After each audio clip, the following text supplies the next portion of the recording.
கதை கேட்கறது, கதை சொல்றது இது எல்லாத்தையும் நம்ம யோசிச்சோன்னா, நமக்கு ஃபர்ஸ்ட்டு ஞாபகம் வர்றது நம்ம பாட்டியா தான் இருக்கும்.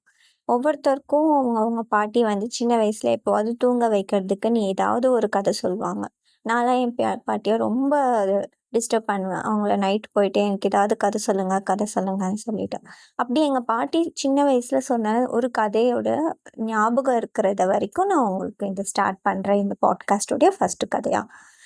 அந்த கதை எப்படின்னா, ஒரு ஊர்ல ஒரு விறகு வெட்டி இருப்பானாம். அவனுக்கு வந்து வேலையே காட்டுக்குள்ள போய் ஏதாவது பெரிய பெரிய மரங்களெல்லாம் வெட்டி, கொஞ்சம் கொஞ்சமா அதோடைய விறகுகள் எல்லாம் டவுனுக்குள்ள எடுத்துட்டு வந்து வித்து, அத வச்சு சம்பாதிச்சு வாழ்றது தான் அவனுடைய வாழ்க்கையே. அப்படி இருக்கும்போது ஒரு நாள் காட்டுக்குள்ள போகும்போது ஒரு பெரிய மரத்து மேல ஏறினானாம். ஏறி வெட்டி, வெட்டி, வெட்டி, வெட்டி கொஞ்சம் தூரம் போனதுக்கு அப்புறமா தான் அவனுக்கு ரியலைஸ் ஆகுதாம். "ஐயய்யோ! நான் ரொம்ப மேல வந்துட்டேனே!" அப்படின்னு சொல்லி கீழ பார்த்தா, அவ்ளோ குழியா இருக்காம். அதாவது அவ்ளோ தூரத்துல மேல ஏறிட்டாங்க. அவங்களுக்கு கீழ பார்த்தாலே பயமா இருக்கு. அப்ப நெனச்சாங்களாம், "ஐயோ! நான் வேற நெறைய கிளையெல்லாம் வெட்டிட்டேன். இப்ப நான் விழுந்தேன்னா, என்ன தாங்கறதுக்கு கூட எதுவும் கிடையாது. நான் அப்படியே பொத்துன்னு கீழ தான் விழுந்து செத்துருவேன். ஐயோ! கடவுளே! என்ன பண்றது? எனக்கு நீ தான் வழி.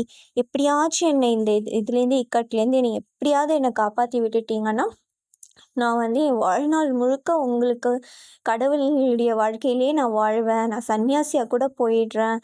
என்னுடைய என்கிட்ட இருக்கிற எந்த பொருள் எல்லாத்தையும் நான் கடவுளுக்கே குடுத்துடுறேன் அப்படின்னு ரொம்ப வேண்டிக்கிட்டாராம்.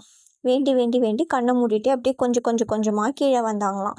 அப்போ வந்துட்டு திருப்பி ஒரு 10 மினிட்ஸ் கழிச்சு கீழ பார்க்குறாராம். இன்னுமே தூரம் பெருசா இருக்காம். அவர் ரொம்ப ஹைட்ல தான் இன்னுமே இருக்காரு. அப்ப பார்த்தோனே, ஐயோ கடவுளே! இவ்ளோ தூரம் நான் நடந்து வந்து இவ்ளோ தான் நான் தூரம் கடந்திருக்கேனா? எனக்கு ரொம்ப பயமா இருக்கு. எப்படியாவது இந்த இக்கட்டான நிலையிலேருந்து என்ன காப்பாத்திட்டீங்க. நான் எப்படியாவது உயிரோட இன்னைக்கு வீட்டுக்கு போயிட்டேன்னா, கண்டிப்பா என்கிட்ட வீட்லயே இருக்கிற விலை உயர்ந்த மணி, மாலை எல்லாத்தையும் உங்களுக்கு நான் குடுத்துடுறேன். என்கிட்ட இருக்கிற சொத்துங்கிறது அந்த மாதிரி மணி, மாலை எல்லாம் தான். அத நான் கண்டிப்பா உங்களுக்கு குடுத்துடுறேன் கடவுளே! எல்லாருக்கும் நான் தான தர்மம் பண்றேன். அப்படி இப்படின்னு சொல்லிட்டு ரொம்ப வேண்டிக்கிட்டு வரான்.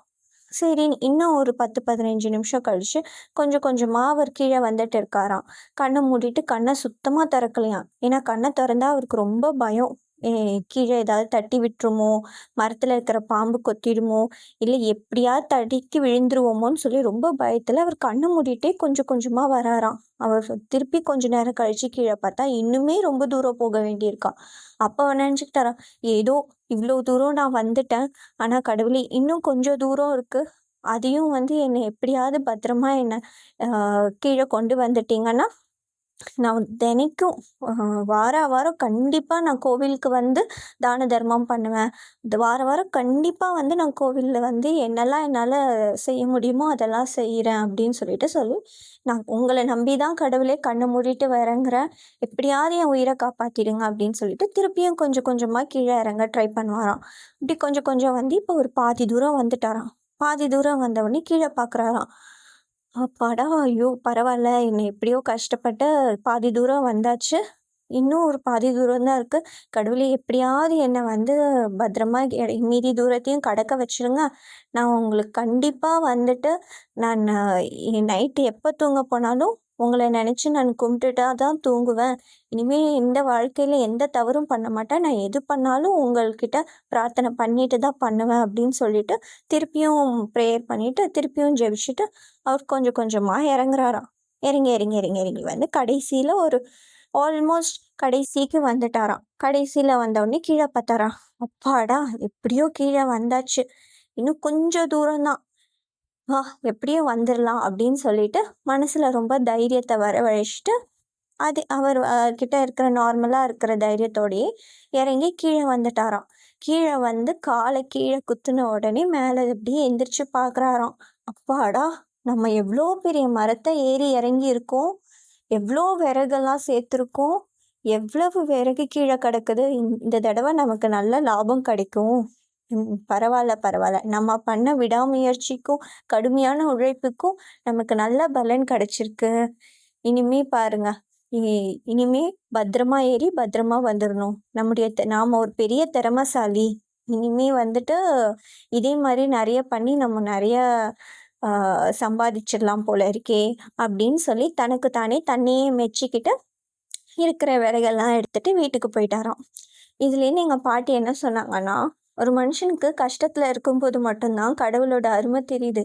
அவன் கடவுள வந்து தன்னுடைய ஒரு நம்பிக்கைக்கான ஒரு இதுவா பிடிச்சுட்டு, எப்படியோ ஒரு கடினமான பாதையோ, இல்ல இந்த மாரி மரத்த இறங்குற மாரி கடினமான ஒரு சிச்சுவேஷன்ல இருக்கும்போது, எப்படியோ கடவுள் நம்பிக்கைங்கிற ஒரு விஷயத்த பிடிச்சு ரொம்ப ஆழமா நம்பி, அத கடந்து வந்துடுறாங்க. ஆனா கடந்து வந்ததுக்கப்புறமா, மத்த எல்லா விஷயம் மாதிரியும் கடவுள் நம்பிக்கையும் தூக்கி போட்டுட்டு போயிடுறாங்க. அது தப்போ, ரைட்டோன்னு கிடையாது. ஆனா உனக்கு மேலேருந்து கீழ இறங்கி வர கடவுள் துணையா இருந்தாருன்னு நீ நம்புனேன்னா, கீழ வந்ததுக்கு அப்புறமாவும் அந்த கடவுளுக்கு ஒரு முட்டையாவது குடுக்கணும்னு உனக்கு ஒரு நெனப்பு வரணும் இல்லையா? அந்த மாதிரி தான். எவ்வளோதான் நம்ம யாராவது கஷ்டப்படுத்தி கடவுள் இல்லாத வேற யாராவது நமக்கு உதவி செஞ்சிருந்தாலும் கூட, நம்ம ஒரு கஷ்டமான காலத்த கடந்து வந்ததுக்கு அப்புறமா, அது ரொம்ப சீக்கிரமா மறந்துடுறோம். அது நமக்கு வந்து ரொம்ப நேரத்துல ரியலைஸ் ஆகாம கூட போயிடுது. ஸோ, அப்படி இல்லாம நம்ம கஷ்ட காலத்துல நமக்கு யார் துணையாவும், நம்பிக்கையாவும் இருந்தாங்களோ, அவங்கள கடைசி வரைக்கும் மறக்கக்கூடாது. அப்படிங்கிறது தான் இந்த கதையோடைய நோக்கம்.